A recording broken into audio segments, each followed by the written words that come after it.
Bueno, vamos a hablar brevemente sobre el spray nasal de carragenina en relación a la enfermedad de COVID.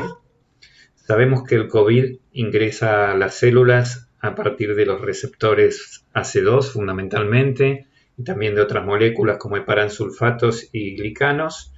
que para que ingrese a la célula debe ser primero activado por proteasas, la S2, catepsina, furinas, que luego de que estas proteasas modifican entonces la espiga del virus, es que éste puede, vía la unión al receptor, ingresar a la célula, multiplicarse dentro de ella y volver nuevamente a salir al exterior.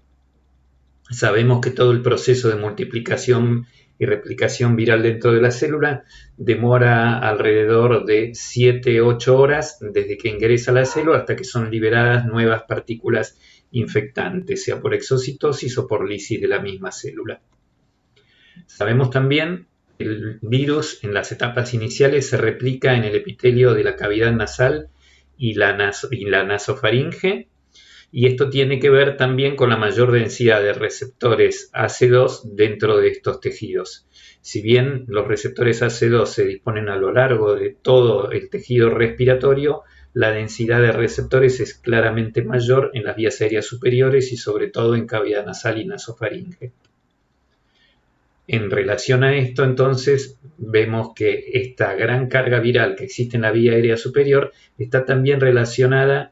con la severidad clínica de la enfermedad. Los individuos que al momento de ingreso tienen al momento de inicio de la enfermedad tienen una mayor carga viral en los hisopados nasofaringios, tienen mayor tendencia a enfermedad severa y también a que estos cultivos nasofaringios o estos hisopados nasofaringios permanezcan positivos durante más tiempo. Distintos trabajos han mostrado lo mismo en relación, por ejemplo, a la severidad de la hipoxemia también o al requerimiento de terapia intensiva. Y sabemos también que los grupos que conocemos como grupos de riesgo para desarrollar enfermedad severa son los que también presentan mayor carga viral al inicio de su enfermedad. Por ejemplo, las personas añosas o bien los individuos que están expuestos a grandes cantidades de virus en cruceros, viajes y ese tipo de cosas. Sabemos también que el virus se replica no solo en la mucosa, sino también en el epitelio olfatorio y vía bulbo olfatorio puede ingresar al sistema nervioso central, donde va a dar también distintas manifestaciones más allá de las alteraciones del gusto y el olfato. En líneas generales, si hablamos de las manifestaciones clínicas de los pacientes, sabemos que el 80% van a tener manifestaciones menores que no van a ir más allá de un cuadro gripal, digamos resumidamente, y un 20% van a presentar formas severas con compromiso pulmonar bajo. Estas formas severas, a su vez, pueden dividirse en dos tipos. Formas en las cuales lo que existe es un daño sobre todo de la vasculatura pulmonar, lo que se describe como los hipóxicos felices o sonrientes, que no tienen gran daño en la tomografía, pero sí tienen una alteración de la vasculatura, de la perfusión pulmonar, tanto por lesiones localizadas en los vasos como por acción del virus sobre el sistema nervioso autónomo a nivel central. Estos pacientes son los que presentan hipoxia entonces sin gran compromiso en la tomografía, y un grupo de pacientes menor que va a presentar ya un distrés respiratorio similar al que conocemos con otras enfermedades virales, con daño tomográfico severo e hipoxemia, y que van a ser los que van a tener finalmente una alta chance de ventilación y una altísima mortalidad. Dado que no existían al momento de plantearnos estudios, ni en este momento tampoco terapias específicas, sobre todo para el momento de inicio de la enfermedad, se empezaron a desarrollar investigaciones en cuanto al reposicionamiento de otros fármacos.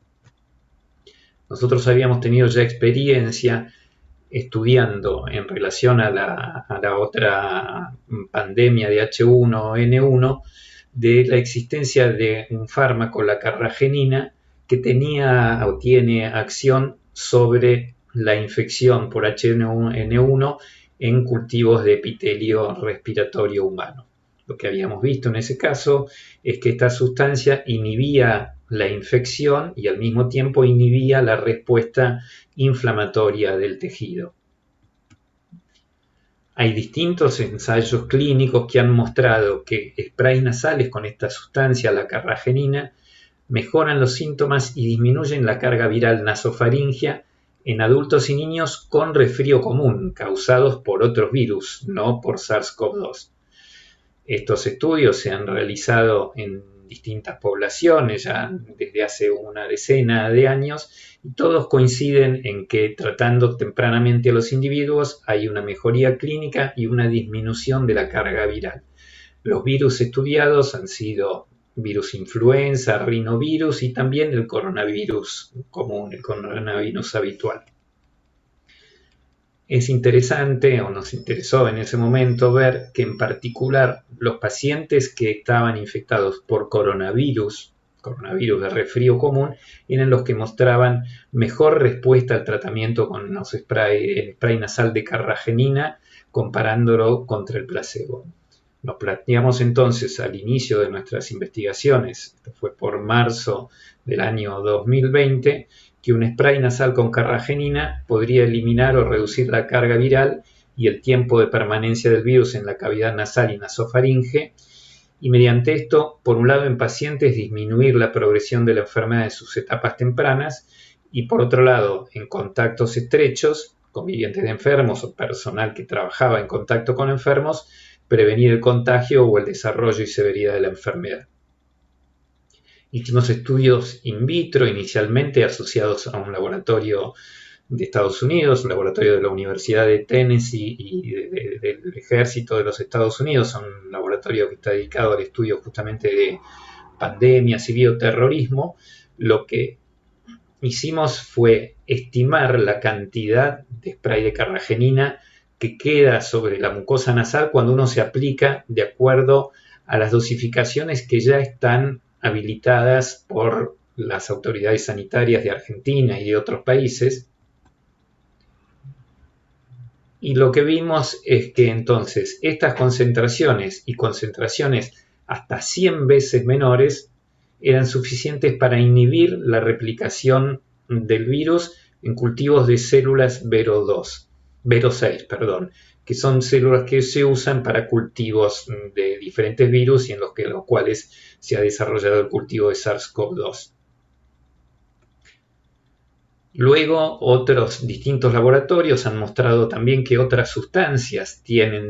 esta capacidad, y fundamentalmente, tanto en el caso de la carragenina como de otros compuestos, esto se logra mediante una acción electrostática. El virus tiene cargas opuestas al epitelio nasal y también a la carragenina, de manera que cuando no hay carragenina, por oposición o por atracción de las cargas, el virus se pega al epitelio. Cuando este epitelio está recubierto de carragenina, son las cargas de la carragenina las que se pegan entonces al virus e impiden la interacción con el epitelio. Luego otros laboratorios han publicado también resultados similares a los nuestros in vitro. Dado que existen sprays, en el mercado, ya en uso, aprobados por autoridades sanitarias argentinas y también por autoridades europeas y recientemente por la FDA, en realidad la problemática no gira como en cuanto a otros ensayos sobre seguridad, etcétera, pero sí básicamente sobre la efectividad. Es decir, si este medicamento que in vitro mostraba acción, mostraría también acción in vivo. Diseñamos entonces ensayos multicéntricos, prospectivos, aleatorizados, doble ciego, controlados contra placebo. Fueron dos ensayos no patrocinados por la industria farmacéutica, sino por un grupo de científicos independientes y en parte sostenidos por un programa del Ministerio de Ciencia y Tecnología de la Nación. Básicamente, uno de los ensayos está destinado a evaluar la eficacia de un spray nasal de lotacarragenina en la profilaxis de COVID-19 en personal de salud que trabajaba dedicado a la atención de pacientes con COVID. Y un segundo ensayo está dedicado a evaluar la eficacia de este mismo tratamiento para disminuir o inhibir la severidad de la enfermedad en pacientes de reciente comienzo y con factores de riesgo para enfermedad severa. Al mismo tiempo, seguimos trabajando in vitro en cultivos ya de epitelio respiratorio humano, donde obtuvimos los mismos resultados, viendo que las concentraciones que se consiguen aplicando el virus según, digamos, el spray según prospecto en la cavidad nasal, son más que suficientes para inhibir el desarrollo del virus en el epitelio respiratorio o epitelio nasal. Produjimos entonces un ensayo clínico a lo largo de todo el año 2020, del cual está en este momento disponible los resultados en preprint y está en evaluación por los referees para publicación por una revista internacional con referees independientes. Incluimos básicamente personal de hospitales, médicos, enfermeras, kinesiólogos y otros que trabajaban en áreas COVID y que estaban entonces diariamente expuestos a enfermos COVID, que no excluimos a los que hubieran ya tenido enfermedad por COVID o a los que no hubieran estado en contacto con pacientes COVID positivos ingresados en las 24 horas antes del ingreso al protocolo. También se excluyeron los que en algún screening previo habían tenido serología positiva para COVID-19. Se hizo una randomización de los individuos por bloque, por secuencias de 8 individuos, aplicando, como decía, entonces un puff de la medicación en cada fosa nasal 4 veces por día o placebo, en este caso el mismo envase con solución fisiológica, todo durante 21 días. El outcome, el objetivo primario fue evaluar entonces la aparición de enfermedad sintomática confirmada por estudio molecular, PCR en hisopado nasofaríngeo. Diariamente los participantes eran seguidos por nosotros, por uno de los investigadores que estaba ciego obviamente a la randomización, vía teléfono celular con un cuestionario sobre síntomas de COVID. En caso de que presentaran síntomas positivos, se reportaba esto al investigador responsable en el hospital, quien confirmaba estos datos e indicaba el hisopado nasofaríngeo. El cálculo estadístico estimaba que eran necesarios 200 individuos en cada grupo para darle al ensayo un poder del 80% para discriminar si el spray activo pudiera reducir la infección en un 50% con respecto al grupo placebo. Ingresaron entonces 400 individuos, 6 finalmente no eran elegibles porque estaban cursando o incubando la enfermedad, de manera que se terminaron enrolando 394 que fueron randomizados, 196 para el spray de lota-carragenina y 198 para el placebo. 13 en el grupo carragenina y 14 en el placebo abandonaron el estudio por decisión propia, quedando entonces 183 en un grupo y 184 en el otro, y fueron incluidos para el análisis estadístico todos los pacientes asignados a cada grupo en un análisis por intención de tratar.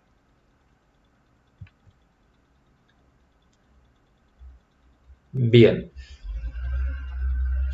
La limitación principal de este estudio es que no se realizó PCR inicialmente, por lo cual algún individuo uno pudiera presumir que estaba incubando la enfermedad. Vamos a ver ahora al final de la presentación que esto no ocurrió. La gran fortaleza es que eran todos individuos que trabajaban en área COVID, en contacto con COVID hasta el día previo al ingreso, y que además esto coincidió con una gran circulación del virus más allá de los hospitales en todo el país. Lo que obtuvimos es que desde el punto de vista de las características poblacionales, el grupo activo y el grupo placebo eran similares en sexo, edad, comorbilidades, etc. Y que la diferencia o la presentación de enfermos en ambos grupos fue de 2 individuos, es decir, el 1% de los tratados con spray de iota-carragenina desarrollaron COVID, en tanto en el placebo 10 individuos, es decir, el 5%